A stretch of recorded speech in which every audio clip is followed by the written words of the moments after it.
In the name of Allah, the most gracious, the most merciful. The Noble Book, Shining Sun, First Session, page 13. I seek refuge with Allah from the accursed Satan. In the name of Allah, the most gracious, the most merciful. All praise is due to Allah, the Lord of the worlds, and may Allah send blessings upon our Master Muhammad and his pure, immaculate family, and may Allah's curse be upon all their enemies from now until the day of judgment. There is no power nor strength except with Allah, the Most High, the Most Great. Attaining the oneness of the Divine, the gnosis of the Lord, and the witnessing of the divine names, attributes, and essence is a tremendous gift, the path to which was opened to his community by the noble messenger, peace and blessings be upon him and his family. After him, this path was continued by the commander of the faithful and his noble descendants, peace be upon them all. And those who yearn for the divine encounter, by holding fast to the firm rope of guardianship, embrace the union they seek. In our time, His Holiness the Imam of the age, may God hasten his reappearance, leads the caravan of existence toward the realm of divine unity and absoluteness. He is the intermediary of grace and the bestower of existence and divine mercy upon the world of multiplicity, guiding each person to the ultimate destination according to their capacity and readiness, through attraction and love.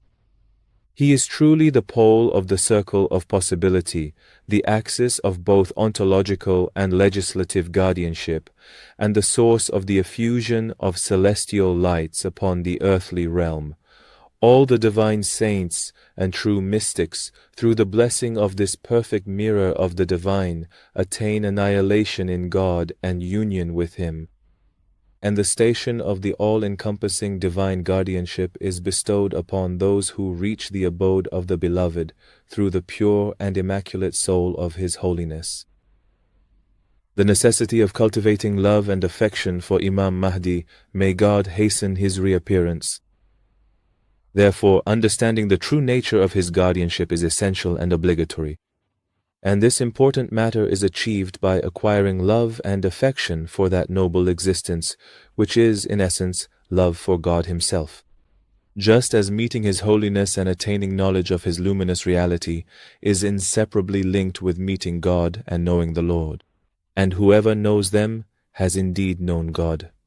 For this reason, the late Alameh, my father, and his esteemed teachers, may God sanctify their pure souls, were passionately devoted to the Master of the age, and remembered him throughout every day and night.